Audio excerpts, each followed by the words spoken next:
It's time for today's episode of the UGA Sports Live Podcast, recorded in front of a slightly tipsy studio audience at world-famous Champy's Fried Chicken. We will have the latest on Georgia Bulldogs football, basketball, and recruiting. Watch live and send us your questions on the 11 Alive Sports page on Facebook. Be advised this podcast is off the record and not safe for work. Also, be sure to subscribe to the UGA Sports Live Podcast on iTunes and Google Play.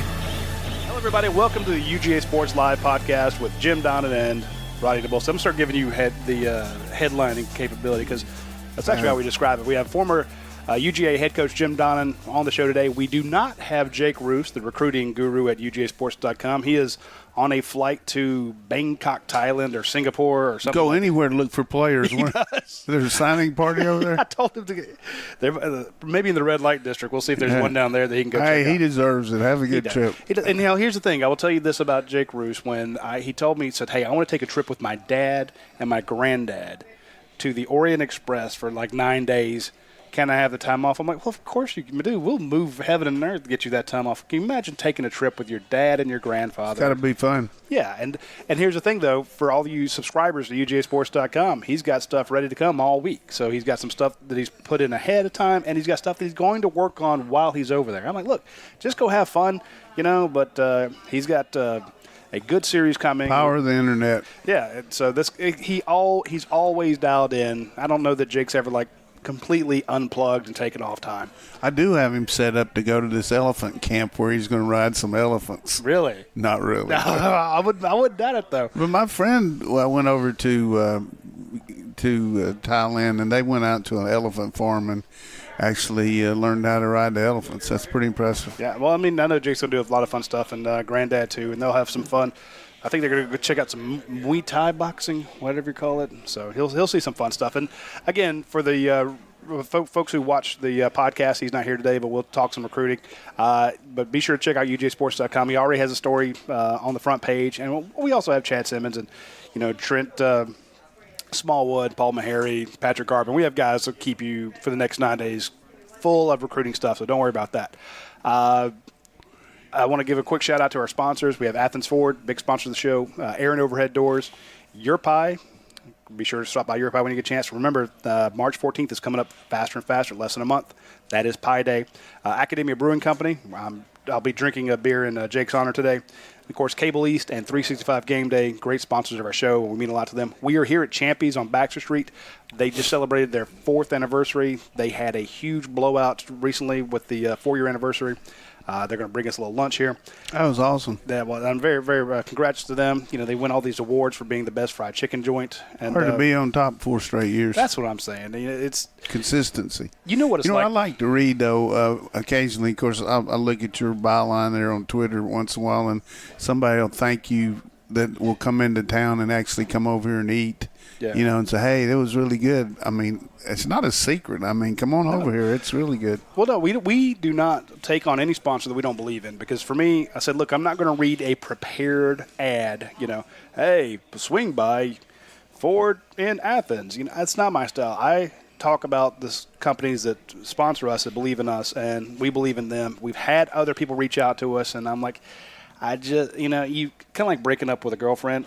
It's not you, it's me. I just don't see this working out. You have to be polite about it, but I don't know that you're a fit for our show. So that's why, we have Academia Brewing Company, because these are all Georgia-owned businesses. Our Georgia alumni who own these businesses, who are big sponsors of the show, and we appreciate it. While I was gone, now I left Thursday. I had to go to a funeral service in Ontario, Canada. Ottawa. I went up to Pembroke. 3.5 feet of snow on the ground. My uncle passed away. It was very sad. Loved him a lot. Went up there to see his wife of almost 60 years, lovely Aunt Heidi. Saw a lot of family that was there. It was depressing, but the celebration of life was good. So we had a good time up there with the rest of the family. It was wonderful. But I was out of touch for days and days and days. But I did notice one thing that came down the pipe. On Friday, we found out that Georgia does have a defensive coordinator. Now, it's nothing that we had not reported a month ago. It's been a long time. We reported that Dan Lanning was going to be the offensive coordinator or co-offensive, defensive coordinator, and that we expected Glenn Schumann to either stay the same or get the co-defensive coordinator spot, and that's what happened. Dan Lanning is your defensive coordinator, and Glenn Schumann is your co-defensive coordinator. We also found out some other titles that came down the road, but I know a lot. Which you also mentioned the we mentioned possibility of Dale McGee, who was offered a job at Auburn, and also Coach Pittman, who was offered a job at Alabama, and Coach Hankton, who was offered a job at Vanderbilt, and a couple of pro jobs. But all three of those guys you mentioned had opportunities but thought they would stay here. And that's the way you should do it. You should reward your coaches, not just when things are going good, but, the titles are important. Guys are looking to become head coaches, and that's going to be the norm here with the kind of assistant coaches we have. Guys like Coach Tucker are going to get head jobs, and that's what's going to happen in the future, and that's the kind of guys you want on your staff. And, I was just looking at Colorado's staff the other day. They got 5 guys from Georgia when you include the head coach. They got 3 coaches on defense, Coach Summers, Coach Tillman, and Brian, I can't pronounce his last name, McLowski is an outside backer coach. And then they've got Jay Johnson as a coordinator. So a really good flavor of Georgia coaches out there. Athens West. We're going to have to send some grits out there to get them send going. them a care package. Hey, but that's impressive that all these guys were, in a position to join his staff, but the kind of guys that Tucker would want to take with him. And I think therein lies a situation where some of these subordinate roles that we don't read a lot about, where you have guys that are analysts or say quality control guys come in and get associated with the coach here at Georgia, and then when they get a job, these guys like to take them with them. And we lost another good graduate assistant. Jesse Stone went down to Miami. He's been really a big part of that quarterback room the last few years, working with, Coach Coley and Coach Chaney and Coach Johnson. And he's taking a job down there working with Dan Eno. So you're going to see a lot of that going on. And, starting out the show today, I want to congratulate Dan Lanning for being a young coach, but at the same time, he's older than the head coach of the Los Angeles Rams. So that's true. He's older than McVay. Age is all relative, and we'll see what happens. But the biggest thing about that is, if you just consider somebody owning a company and you've had somebody that knows the business and knows the customers and knows the people that work for you. So you ordered those tamales from Canada, didn't you? I knew they'd be here for you. I knew you'd be having them first right out of the box. Yeah.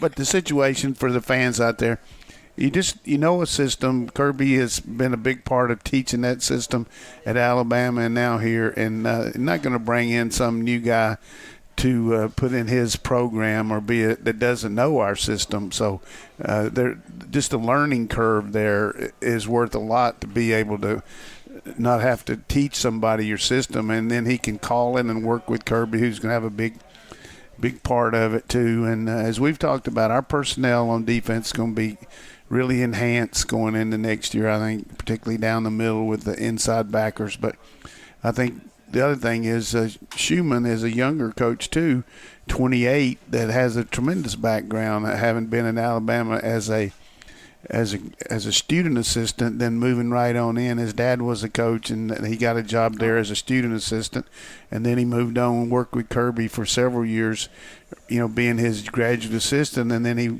turned into the director of personnel. So you got guys that are going to do what you want, you know what I mean? So I think there's a lot to be said about that. But it's also a very competitive league. You got to keep up and keep on trucking. And we enhanced our defensive staff with another guy from outside, and Coach Warren, who will bring in maybe some ideas to help our secondary. Because, he's coming from outside, but he also knows the league, having coached at Tennessee and Florida. So it's been a good move here. And then the other coach we hired was Coach Hartley, who everybody knows was involved in recruiting here very heavily, now as a tight end coach. So staff-wise, it's going to be important that everybody plays their role and works together. But I always worried about guys you lose, but there's nothing you can do about it except to supplement them, and you can get better. And for the most part, that's what happened to me every time here. But I did have one really bad hire that everybody knows about, but that was my fault for hiring the guy, but he just wasn't ready for the job. But usually change is good, having some new ideas to throw out there and put the guys in the situation where they can. You didn't hire Schottenheimer, so you're okay. Well, but I think Schottenheimer. No, he was a nice guy. He still had a good record, though. 10 wins is pretty impressive. I know. I just give him grief because he's the easiest punching bag out there. But there's a great example. I want to hit. There's a great example of changing too much. They had a good system in place with Bobo and Rick and everything, but he changed all the wording, changed everything, and our players were confused a little bit. So, instead of him just learning what they do and calling it like that, we changed all 100%, which we weren't ready for. Yeah, why change 45 guys on offense when you can change one coach? Exactly. And that's what we're doing on defense. We're keeping everything the same as far as, as we've talked on this show, people that watch and listen. I want to give a shout-out to Gerald Shepard, one of our loyal listeners and watchers. I'm not really big on Facebook much, but I do try to look at some of these questions that we don't answer and try to answer them after I'm on it sometime. That's why you got to get your questions in, folks. He sent a direct message to me yesterday, and I hadn't had a direct message since Caesar went over to Rubicon, but I figured out how to take it, and he just wanted to know if we're having a show today. And I said, yeah, we're going to have it, because I guess he figured you might still be in Canada and Jake was going to Thailand. And so I told him, yeah, and I said, is there anything you want us to talk about? And his question was, how's the off-season program going? And I think that's a great question. That's what everybody wants to know. That we can't really shed a lot of light on, because I don't like to go over there too much in the off-season, and because it's just it's hard to tell the guys without numbers on and all that too, and it's kind of their fit. That's where the coaches are in, and that's their laboratory working with the guys. But I've heard a lot of really good. We worked last year. We lost so much leadership with Chubb and Sony and all those guys and Roquan that was a question mark going into the year. And we did have some good leadership, but not to the extent that we had the year before. But I'm hearing right now that these guys are really on point. They're on a mission.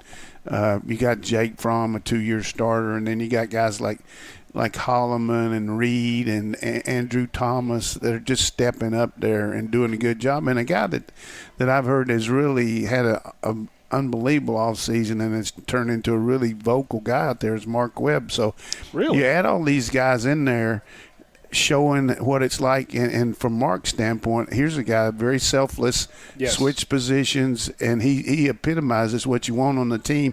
And he's out there leading, hey, I made a change, I made a position switch, and I'm doing what Coach Smart wants. And so I think to answer his question, things are going well in the off season, and we'll talk about that.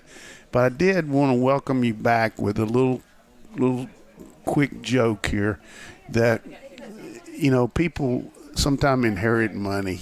True. And they, what are they going to do with it? Well, this one guy, he'd always wanted to open up a bar, and he had, he figured he was going to open up one in West Palm in Florida. And part of his deal was, no matter what you came in there and order, you get it for 10 cents. So there's a lot of people who heard about that. So these guys from this playing golf said, let's go over to this new bar. Hey, you get 10 cents shot of vodka, you get Manhattan, you get anything for 10 cents. So they go in there, and it's pretty crowded. Guy gets his first drink, and one guy gets a shot, the other guy gets a Manhattan, the other guy gets a scotch on the rocks, and he said, how much? 10 cents. And so then they get another order, 10 cents. And the guy said, this is unbelievable. We got 2 drinks in here a piece for 20 cents a piece here in Florida in the middle of this situation. Said, what's the deal? He said, well, I just inherited this money, and I just want to share my wealth, and I enjoy being able to have a good atmosphere in there, watching games, people come in, and just have a good time. And he said, yeah, it looks like everybody really is. He said, what about those people over there, those older people sitting down there? There's about 6 or 7 guys. They hadn't bought a drink or done anything. He said, well, they're from the rest home. They're waiting for happy hour for half price. Oh, my God. right. I had no idea where you were going with that one, but yeah. Hey, well, you've seen those people there, but I have. So welcome back. They're some of those are in my family. It's happened. I want to add a couple off-season notes from our own Anthony Dasher. Anthony's connected as well, and you mentioned Jake Fromm, and he's heard the same about. And I know a lot of people, when we mention leadership or off-season work, people say, "Well, we hear the same thing every year." Well, be glad you do, because if you're not hearing this stuff, the opposite is you're hearing bad things coming from the weight room or bad things coming from the off-season program. And I remember last year, somebody in the off-season said, "Hey, Trey Hill's looking good." I remember somebody saying, "Hey, Mark Webb's looking good." Someone told us Eric Stokes was looking good. These are not names that you were expecting right out the box, as you say. And sure enough, someone said Cade Mays looks like a man out there. Remember, he showed up for that early the bowl practices and then in spring. So we were hearing about this before spring practice started. Some of those names were popping up in the weight room. Some of the guys who turned out to be leaders on this team were making themselves known prior to spring. Unknowns, too, yeah. And guys we had no idea were going to be. Especially Hill. Yeah. And I think this year, two guys that just really jump out on our 14 early enrollees, from what I've understood, just on the grapevine there. Jermaine Johnson is a grown man, just a complete big stud. Obviously, Smith's going to be there too, but also Webb coming in early like he did. I'm talking about Clay Webb coming in and working out with the team before they left for the bowl game, got that experience up. He's a driven guy, a lot like Cade May, just a good old lineman that knows his role, and he's going to jump in there. I mean, that offensive line is going to be so competitive. It's going to be very difficult to figure out which are the best five. But the other thing that's going to be good is it's going to help our defense, because a lot of times when you're training your team in spring practice, you go out there with your number 2 defense against your number 1 offense. That's one thing. But then all of a sudden your number 2 offense goes out there against number 1 defense, and it's just a bloodbath because you can't protect the quarterback, you can't run the ball. True. But now that second team O-line is going to be right up there getting after those guys. So we'll have a very competitive spring practice. Well, actually, I mentioned Anthony Datcher. He's doing a good series about individual position battles. Now, he'll starting in March, he'll have a breakdown of the offensive line, defensive line, each position group, who you have, who's coming back, who's expected playing time, and just projections, guesses, good analysis. But he's doing. He mentioned a series. Hey, what if I do position battles that we're going to be watching, like one A versus B, player A versus B, and I said, okay, that sounds good. Let's who do we think might win, or who's got the leg up? And, of course, it was right guard, left guard, first 2. Because, as you say, the competition on that offensive line is going to be If he can answer that, he doesn't know. We're just guessing, That's going to be heavily contested for sure. And same way with inside backer. I mean, we just don't have a lot of experience there, but we got 2 older guys that really played well, considering their lack of experience. But I think that's going to be with Dean coming in here, and then we've got Tyndall and Quay Walker. I mean, it's just going to be very, very exciting to see those guys inside, and then of course the outside backers are just it's scary there. But I think the other thing we're going to talk about today, that transcending into our preparation. We do so much heavy prep for this program. You have no idea all the talking that we did across the Canadian border back and forth trying to plan, knowing that Jake was going to be in Thailand, and I just didn't really want to bother Roddy too much. But I said, we got to really give these fans a lot of good stuff here. And one of the things you came up with, which was a good idea, said, Coach, why don't you just talk about what exactly the staff's doing between now and spring practice. Well, before you do that, I want to give a quick shout-out to Athens Ford. And that's what we were saying, too, but make sure that we give time to give these sponsors some stuff. So let's do it. Just a big shout-out to Athens Ford. That's the only place in Athens that you can get a lifetime powertrain warranty on your vehicles. All the new ones, of course, and any pre-owned vehicles up to 80,000 miles. And, again, I checked the other day, and I didn't see any other vehicles with that they're not selling 200,000 mile Nissan Sentras with one wheel left. all their pre-owned vehicles are fantastic. And I was looking on there because I want to be able to say you can get it on any car on their lot. But, I don't know what they have in their hidden inventory or in the back there. So point being, on just about every car that I looked at on their website, you can get a lifetime powertrain warranty on that vehicle. And I'm telling you, if you go out there and you need service done on your vehicle, it's the greatest room to get, to sit down while they're changing your tires, changing your oil, balancing them, rotating them, putting in a lift kit on your truck, whatever you want, any of the customized stuff. After being in Canada, I've determined that I definitely need those new floor mats, the ones that have the high sides, the rubber, because every time we got in and out of a car, you'd have so much snow and ice on your shoes, it would melt, and you had this puddle in the floor. My aunt had those. I'm like, oh, these are fantastic. I got to get these for my truck because it's raining here all the time, and I get the bottom of my truck soaking wet. So here's the thing. If you go out to Athens Ford, they will put the right ones in there. You don't have to go to some Pep Boys or, auto accessory store and try to go through a manual, try to find which ones you need. They will get the ones exactly from the manufacturer, drop them in your car, and you'll have no problem with it. But anyway, the service out at Athens Ford, unparalleled. Great Wi-Fi, free Cokes, free coffee. They will take care of you. So if you need service or you need a new vehicle, swing by Athens Ford. Again, huge sponsors of our show, great sponsors of our website. And remember, when spring practice comes around, which is not that far off. I mean, we're almost. What is that day? The 20? About 3 weeks. Yeah, we're the 19th of February. So in about 3 weeks, we're going to have daily practice reports. And you know who sponsors those? Athens Ford. So when you go and you get all those little tidbits from, Dash and Patrick and myself and Jake, we usually send about 4 people out to practice. We don't get to see that much time, but with enough people, we can see as much as going on, which is where we got a good feel for Dan Lanning, your new defensive coordinator. We go out and we watch practice. We've been doing this for many, many years.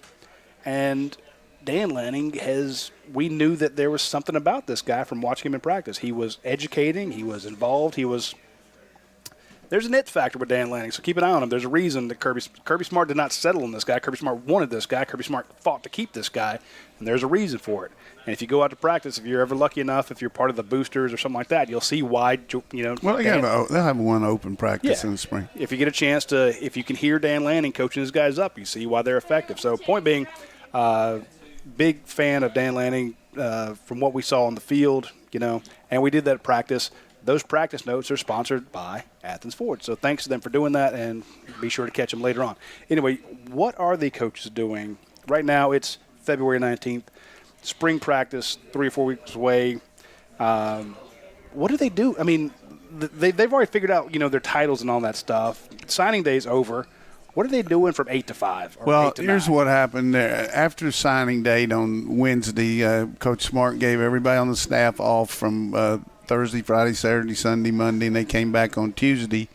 So everybody got a chance to recharge their batteries. And then the first part of every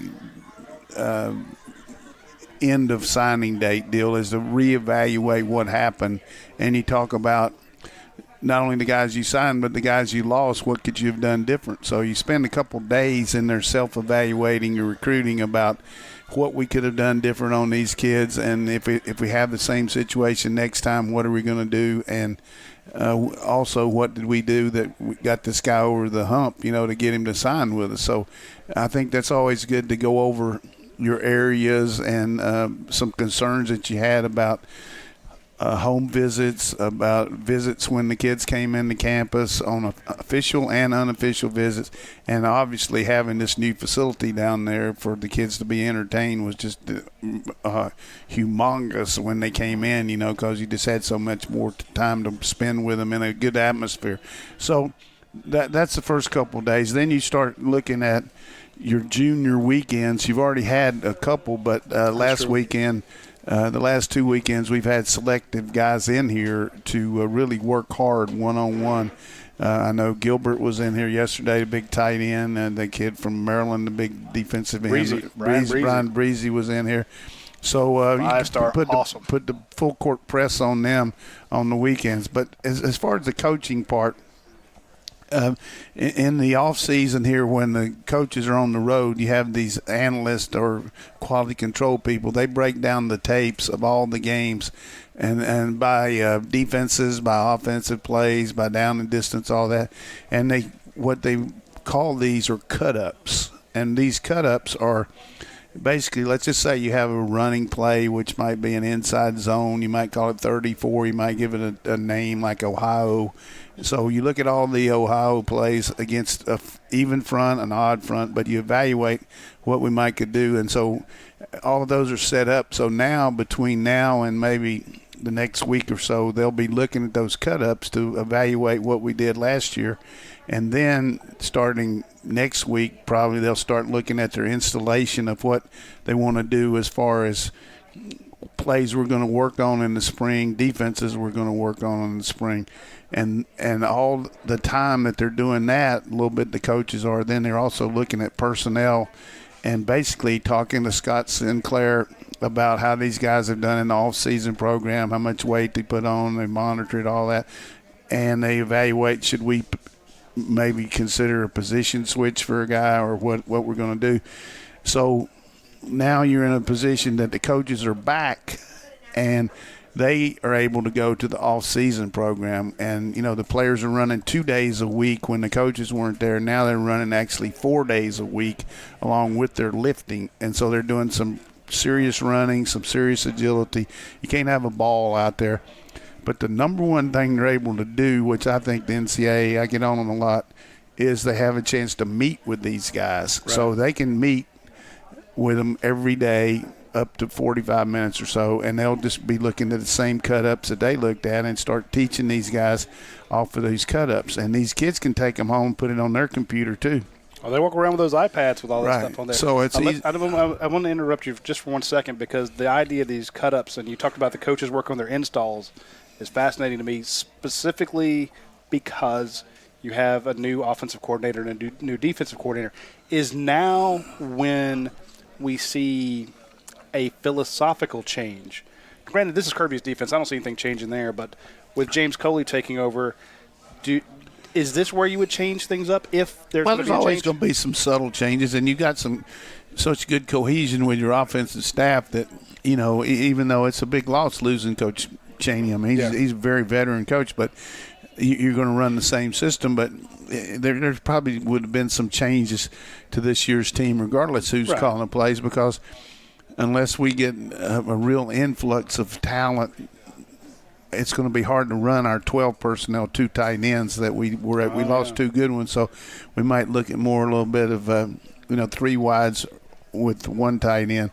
But we do have 2 tight ends coming in. It might work out. But you just look at the one thing that I always remember, very important, that one coach told me a long time ago: you know what won for you, and you know what got you beat. That's a good point. So you need to enhance that what won for you and really work on hard about what got you beat. And finishing games has really been a real tough deal for us on defense and offense in the championship game last year and the national championship game. So those situations, Kirby will practice that, like, hey, we got to make 2 first downs, or we got to keep the ball, or we got to pressure the quarterback, or they've changed quarterbacks. We got to be able to change what we're doing. So all of those are things that they'll work on extremely hard. And then, like the LSU game, all they got to do is put on the tape and say, look, nothing worked. As good as they played, we helped them by not getting lined up right. We made a lot of mistakes. So you got to learn from your mistakes and understand that, we played without 3 starters on defense in the bowl game and didn't play too good. Without a defensive coordinator. So I think it's just important that situationally you're going to practice in the spring a little bit, but more in the fall. But the biggest thing about spring practice is you're going to evaluate your players, because how much of these guys that didn't play, how much are they going to improve to maybe be able to play? And how about the guys that were playing? Are they going to be able to make that next step from being a starter to an all-conference player or whatever it's going to be? So put them in situations where they can be evaluated. Okay. That seems like – because when people turn to me and they say, hey, it's February, this is your off season. I'm like, are you kidding me? And this is, just from a journalism standpoint, we've got baseball going on. I think Dash covered basketball, football, and baseball all in one weekend there just recently while I was out of town. Mike Tirico. Yeah. The guys all over the place. Our recruiting guys, we had a camp in L.A., which is very good. We had a lot of good updates from major players out in Los Angeles, Rivals camp. We'll be covering camps in Orlando, Charlotte, Atlanta. We actually moved the Atlanta camp because we had our big Rivals camp. It was going to be on the same Saturday as G-Day. So when are you going to move it to? People are like, well, we don't need to. Yeah, we have to move that because the last thing we want to do is have the big Rivals camp on the same day as the University of Georgia is hosting a spring day because we know they want to get all those players up there.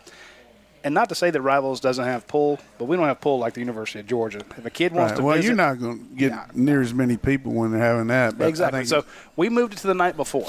So we're doing a Friday night camp for the first time in the history of the Rivals camp. We're going to do it on the Friday night under the lights. We don't know the start time yet. Where's it going to be? Don't know yet.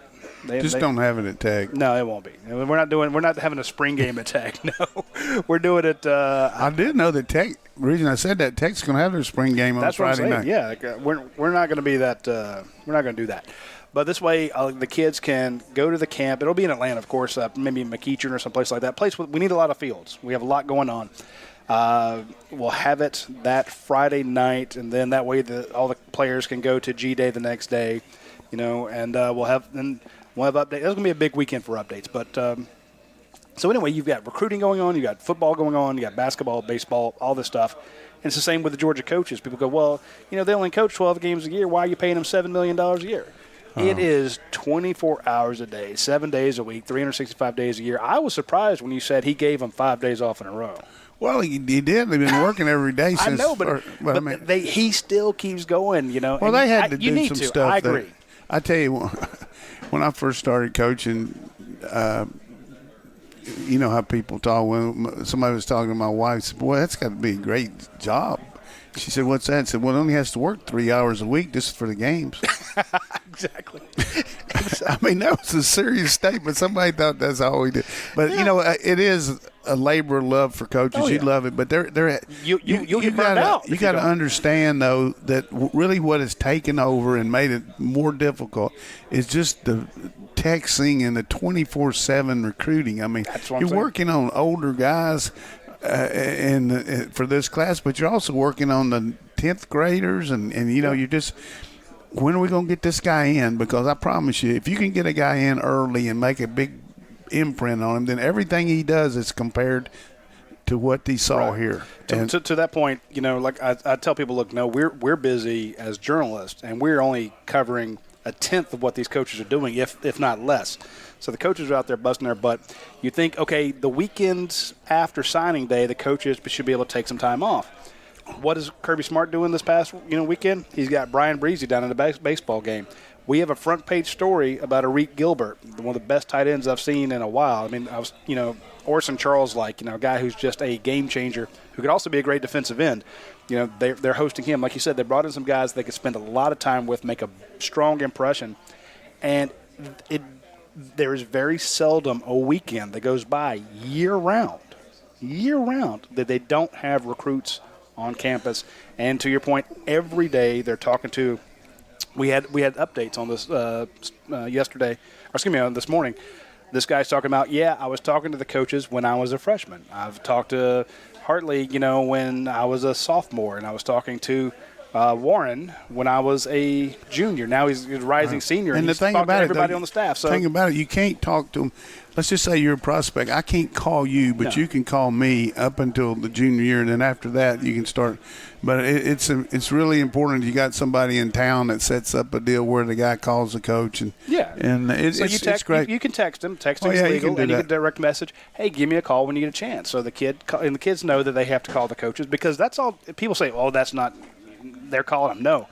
You have to turn your phone records over to the NCAA. Unless you got a burner. Yeah, unless you got a burner phone. No, but that never happens. Anyway, so these coaches are, hey, give me a call. And the kid calls them, and they talk to how was your day and stuff like that. So they're constantly doing this recruiting. In other words, there is very little downtime. The coaches are always working. Like you said, now they've got the cut-ups, the installs, the player evaluations. It's a 365 and they got day to do job. Well, during the day, too. I mean, you go, because the coaches have been out of touch with the players not being here during the week like they normally are, you get right back on the academic situation, too. You have meetings, twice a week with your head of your academic profiles there to go over these kids, because you don't want to just start talking to a guy when he's in really dire need of getting the grade. So you want to keep up with that, which is very so you got you got the nutrition, you got the sleep, you got the weight, how they're doing with their weight, how they're doing in the off-season program. So it's all management, it's all motivation, and then it's roster management too, because we've had some guys leave since, we lost 4 guys to the NFL draft. We lost some other guys, coming out early. We lost some other guys transferring. But I think that's the other thing we want to talk today that I think that everybody needs to understand. Watch the next couple of weeks. There's going to be a lot of talk about the draft, and we can watch the combine on one of these networks. I don't know if it's on the NFL network. UGASports.com. Do you have that on there? No, you won't be able to watch it there. But right before I flew home, I made my flight plans to Indianapolis. I'll be up there providing coverage. We have 8 Georgia players invited to the combine. Thanks for asking me. No, well, Hey, no, but seriously. Seriously, though, here's what I'm going to tell you, though, which I am going to toot my own horn when everybody's saying, well, what is going to happen to these guys? All 4 of those guys are going, and their stock is up there already because of people looking at them and evaluating them. One of the best things that I heard this one guy said about Ridley, he said that Georgia offense, they had a lot of mouths to feed. Yes. And so he didn't get the ball much. But, that guy's going to be a high draft. I think we could realistically have 5 guys taken and 6 guys taken in the first 100. Wow. Those 4 plus Baker and Walker. Yeah. I think those 6 can go in the top 100, don't you? I do. My only worry – that takes 3 rounds, right? 32? Yeah, 32, 96. My only thought is teams that have to be looking for a place for Mecole to go. I mean, he is electric. He's one of the best players I've ever seen. But I worry because sometimes you see a guy who inexplicably – and this isn't a shot about Mecole. I'm just saying you see a guy, he's got great talent, and these teams, they say he is a great fit for us, but we only have 3 picks in the first 3 rounds, and we need a quarterback, a defensive tackle, and you got to get specific. But he's an electric type player, and you look at a guy like Tyreek Hill for what you saw him do for the Kansas City Chiefs. Yeah, similar type guy, maybe not quite as good at hands, but just unbelievable in space, and that's what you're doing up there. If you can get a guy that can make people miss, he does. There's a lot of people up there that can run straight ahead and run, good routes and all that, but there's just so many ways now that people are using the jet sweeps, the counters, the reverses, all these things that you use for a guy like Edelman, who is a great possession receiver, but Tyreek Hill has reinvented the slot position, what he's been able to do for Kansas City. And, you look at a guy like Nalda the same way. He's a big guy that can line up inside and outside, can run routes. You put him on special teams, he'll be fine. All these guys are down there in different places training, too, to be pro players. And the one thing that's very evident that if you're an old man like me and sitting home watching NFL Network, and all, they're talking about how well coached these guys are coming into the NFL. Well, I want to give you credit because we had a great story from Patrick Garvin. He went through and did a story on what have been Georgia's most successful recruiting classes, what have been their least successful recruiting classes. And now you're like, well, how do you gauge that? His criteria was all SEC, all conference, all American, went to the pros. And he did it by, players recruited. And we saw that certain coaches had, 19% of their players fit one of those criteria, 20%, 22% of their players fit that criteria. Then some dude had 33% of his players were either all SEC, all American, or played in the NFL. I wonder who that was. Yeah, the same guy. Same guy got fired with him too. But I'm just saying. That's the problem. When it comes eye for talent, you had it. You mentioned these guys, and I'm giving you credit because when you say that these kids can play and go in those rounds, then the only reason I bring up the fits is because you might see a Elijah or Mikol in the 4th round, which, oh heaven, that would be horrible. A 4th round, come on, that's fantastic. But the idea being that if they don't make it in that first 100, they're going to be in the top 150. And the only reason they move down is because the team says, we love this kid, but we need a defensive tackle, Yeah. So the thing that's going to help these guys, they played in a pro offense, not a spread. We do run elements of it. Yeah. So they know how to read coverages as receivers. If it's man or zone, you break it down, zone, keep going on man. And they know how to be physically tough as blockers because the wide receivers are really so you look at that and you look at the fact that all of them are really good on special teams and you only got 50 guys on the team. So that's why I mentioned even Notto would be fine. I don't even think we're going out on a limb on that, but I do feel good about that. These guys made a good decision and they're not going to end up not being drafted. You know what I mean? Like some of these guys. But and then you look at Baker. You look at Baker and you look at Walker, they're going to go up there. But the thing that's great now, even though it hurts us a little bit because you're losing, when you're losing guys to the pros that are juniors, you're in pretty good shape recruiting-wise. And the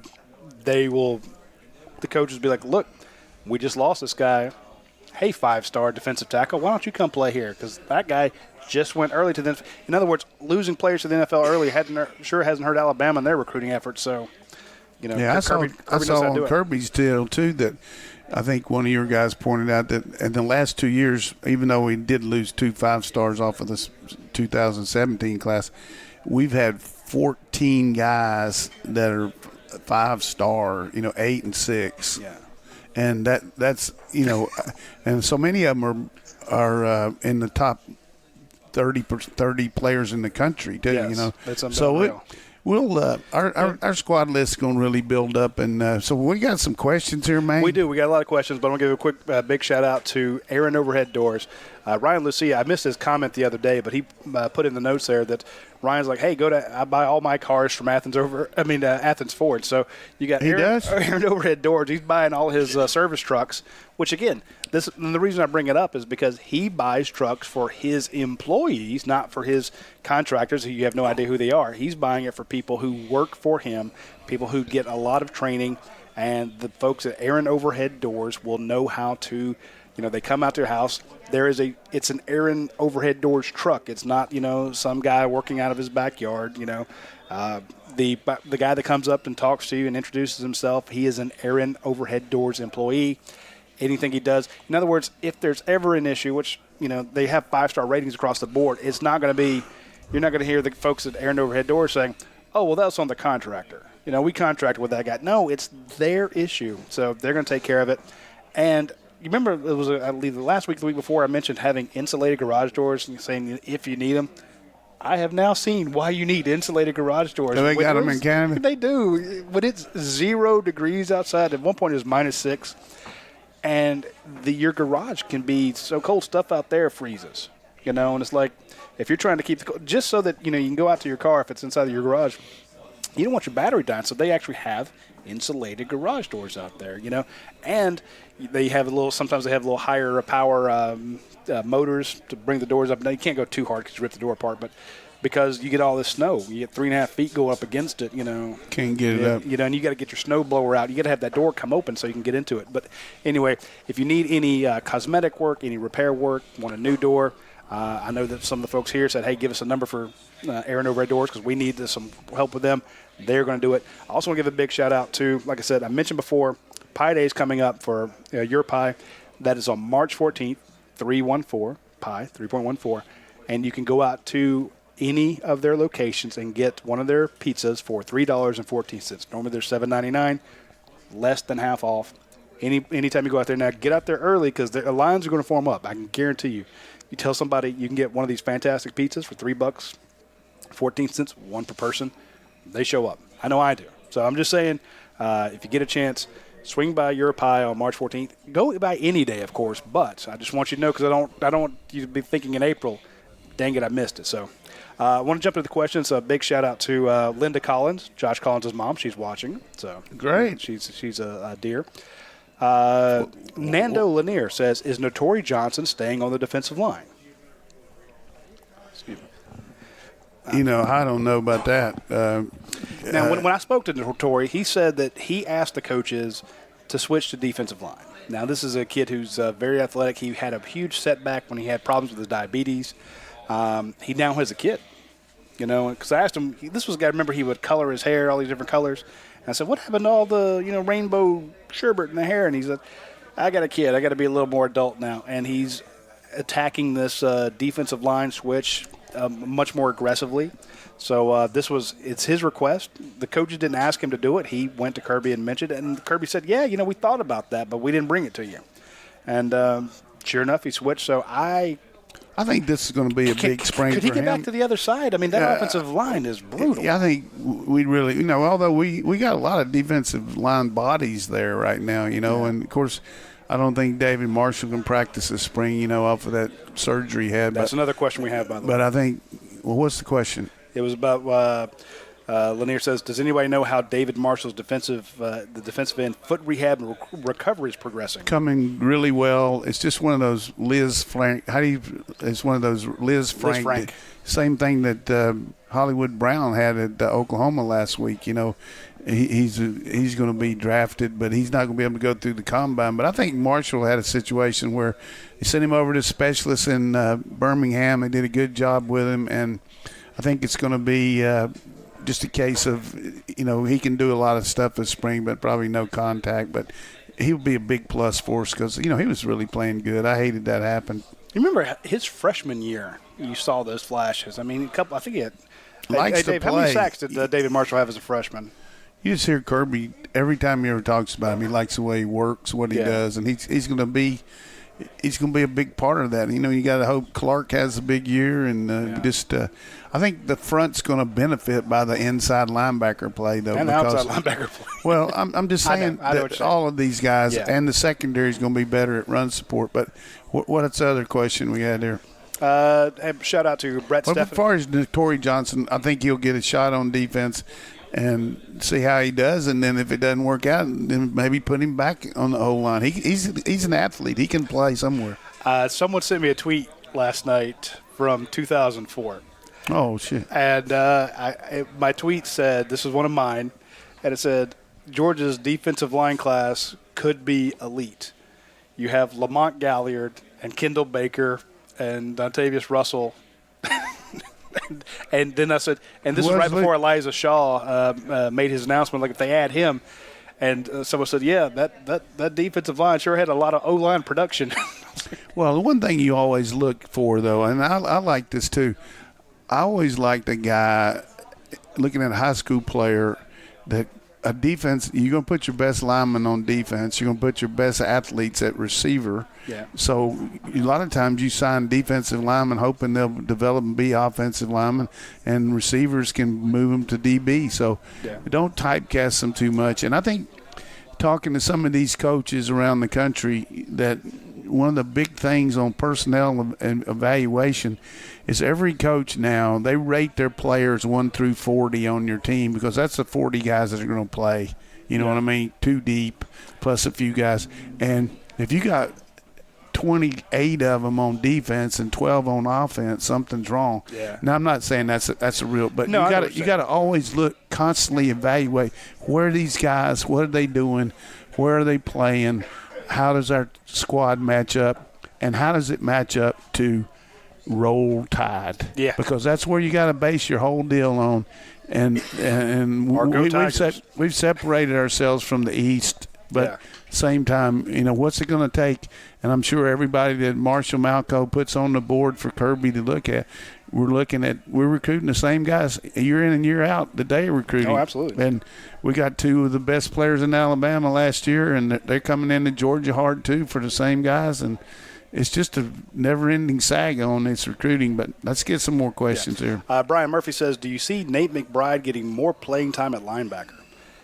The name McBride and Jalen Hunter question pops up all the time because those were such highly touted guys. Yeah, they were highly recruited and legacy guy there, and Jaden Hunter and then McBride had good track times, but you just got to transpose that to the field. Both of them can help you in special teams, but it's a big deal playing linebacker here, being able to, fit yourself into the system and being able to play the run and the pass. And at this point, neither one of them have been able to do that. But, they've only been here 2 years too, so let's see what happens. I mean, that's what's so hard now compared to 20 years ago, 30 years ago when guys would redshirt and then, your junior class would start playing all that. But now if a guy doesn't play right away, then what's wrong with him? He's a bust. Yeah, right. He's terrible. I think they're both really good athletes that going to have a chance, but they're just going against some premier competition too. Brett Stephanie says, hey, it's my first time watching the show live. Love the show. Always listen to the podcast. Thank you, Brett. And also, I want to chastise one of my friends. This is a good personal friend of mine. Said, hey, I hate to admit it, but last week was the first time I ever watched the show. Well, that's okay with him. I mean, he shows you what he's been missing. Yeah, and he's like, I can't believe I missed it. Watching the show now. Mm-hmm. I helped you out. I'm just telling you, Sunday night on NBC, they had a 50-year tribute to Elvis Presley. Ooh. Made my mouth water. God. I mean, and I know there's a lot of people I like, oldies groups and all, but you just can't take away from the king. Greatest when ever. You look at what all he's able. But anybody get a chance to go back and watch that missed it, even if you're not a big Elvis fan, some of the people they had on there, Carrie Underwood sang some of his religious songs. She knocked it out now. And then, he had some. It was just awesome. But let's go on here. Let's get some more questions. I'm going to say he's the greatest of all time, and I always have a story. My mother passed away when I was 2 years old. I never knew her. But I know one thing about her. She drug my grandmother to see every Elvis Presley movie. I mean, she said when it came out, it did not matter what happened. That's good. She said, your mother would grab me and just haul me to the car and make me take her to the cinema, and they would watch every Elvis Presley movie. First time I ever heard Elvis Presley, I was 12 years old. I was riding on a bus from Asheville, North Carolina to Louisville, Kentucky to play in the National Biddy Basket, BIDDY. You had to be 8-foot goals. You had to be under 5'5" to play in it, playing in the national tournament. We stopped at a bus station there, and they had the jukebox was playing Jailhouse. I mean, whatever his first song was, I can't even remember. But maybe it was Jailhouse Rock I don't remember what it was. But that's the first time I ever heard it. It really didn't register to me till the guy said, "Hey, you ever heard of Elvis Presley?" I said, "No, I'm thinking about basketball, man." Hey, we killed it up there at Louisville, man. We killed it. We didn't win it all, but we played close. Maurice Carter says, hi, Coach. Hi, Roddy. Hi, Maurice. Want to give a big shout out to you. John Sisson says, Coach Donnan, will you talk about the Coley offense and how the personnel we have will fit into his schemes, which you kind of touched on earlier, was why I'm bringing it up. He says he's also excited about the young defense we'll have next year. But it's a two-part question. A, Jim Coley and the offense. Go ahead and answer that one, then we'll get to the second question. I think James Coley, certainly has a good background. He coached at LSU under Coach Saban, and he went to Florida State. He was under Jimbo Fisher there, and then he became the coordinator at Miami. They were on probation the whole time, so they really struggled a little bit with their defense, but he did some really good things there. I think a lot of it's going to be dictated by what Kirby wants because he's the head coach, and, we're going to be a power running team. But I do think he can get some of the things that he wants to do. I can't really say personally that I know what he's going to do, but he would get back to basically, I think, he ran roughshod through the whole Eastern Division with the same quarterback. So I think you're not going to see a lot of change, but maybe a few more screens, a few more bubble type things, certain things Chaney didn't really focus on. And maybe a little bit more of involve the tight end. That's what he did there. But I can't really say that till we watch it. But I'm excited about the fact that he got the opportunity. It showed loyalty on his part to come back when he was offered a job.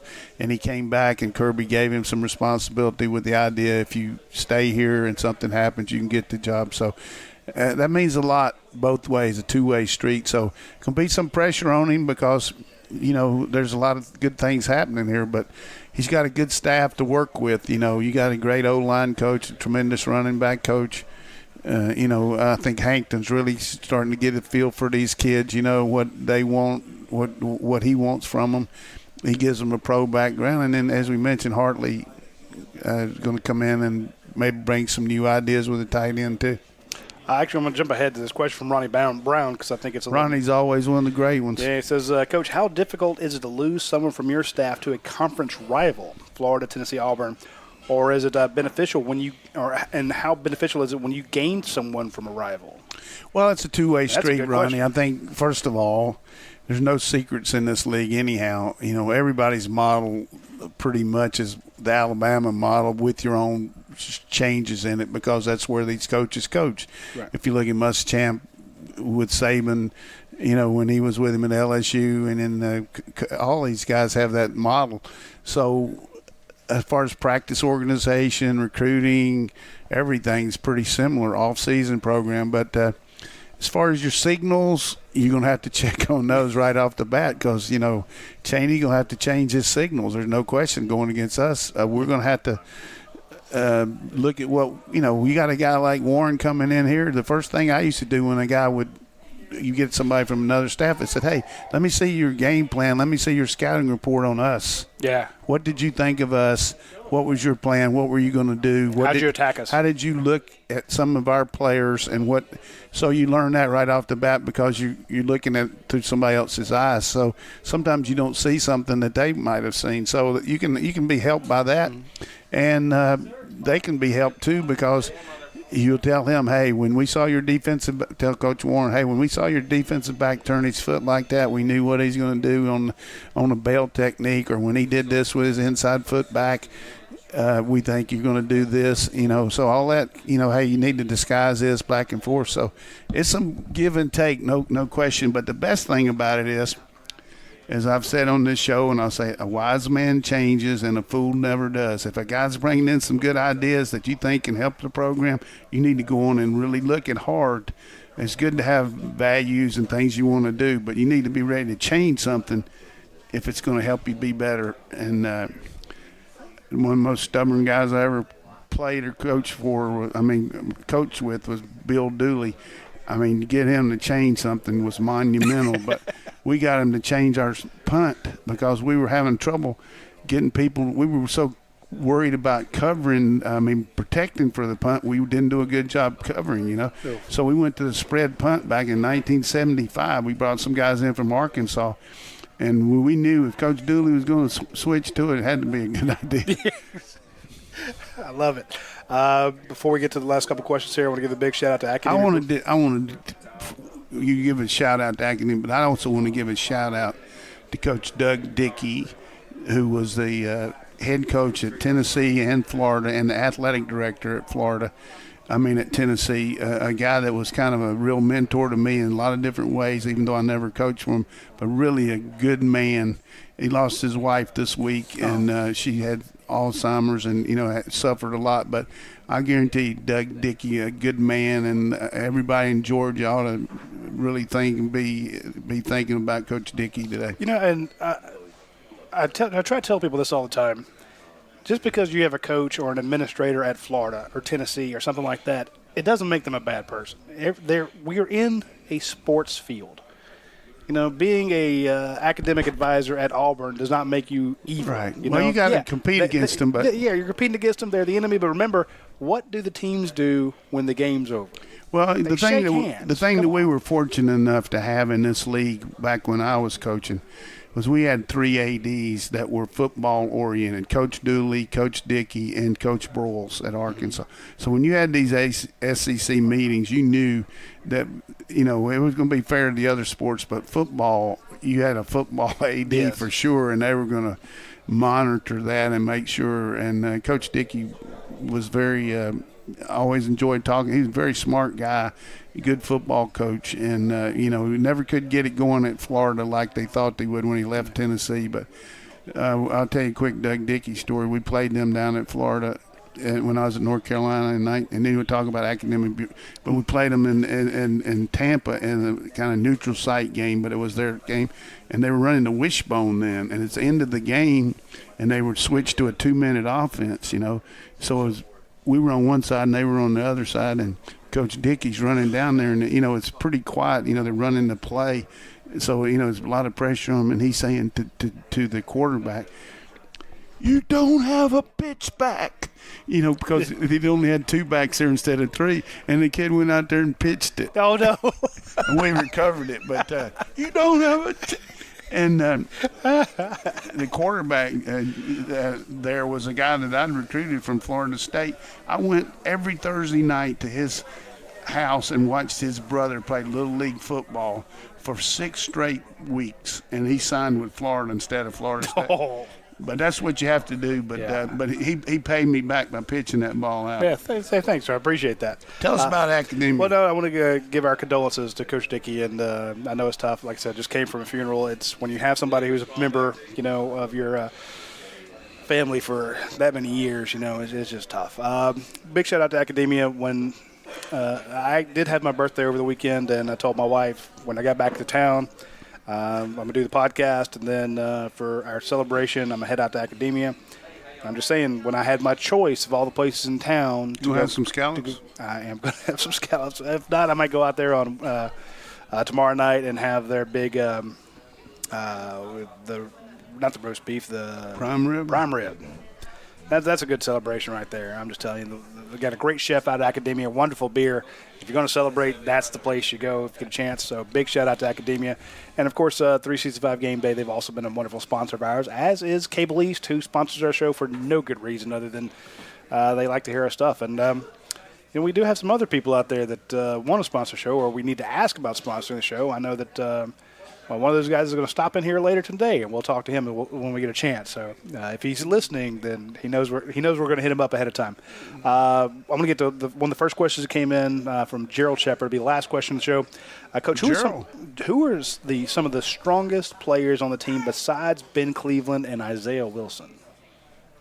Oh, I think Davis is looking strong. Jordan Davis. I think he's really – and he hurt his back trying to lift too much, so I think he's cutting back a little bit. But there's some powerful guys that aren't big guys. But you go pound for pound. I mean, I remember who was it? Thomas Brown, pound for pound, one of the nastiest guys. And what you want in your weight program, those strong guys like Gerald's alluding to, but you want your defensive backs to be cut.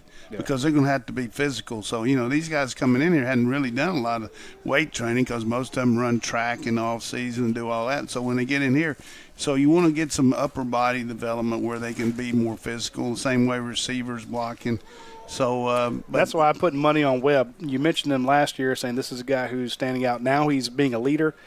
That was a guy who looked ready to go from that standpoint from day one. I would say DB is going to be one of the most competitive things that we've ever had at Georgia this spring. With you bring Stevenson in here, and you also got Daniel.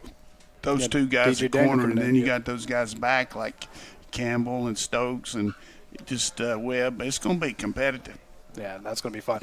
Anyway, that's all the time we have for this week's show. We'll have another show next week with special guests. We'll tell you about it later on. But when you get a chance, be sure to share this with all your friends. Got Elvis coming in? Nah, we might get an Elvis impersonator. That'd be fun. Yeah. We'll just we'll have a sing-along Tuesday next week maybe. But when you get a chance, share this with your friends. We'd greatly appreciate it. And safe travels to Jake Roos, and we'll hope to see him in a couple weeks. You folks take care.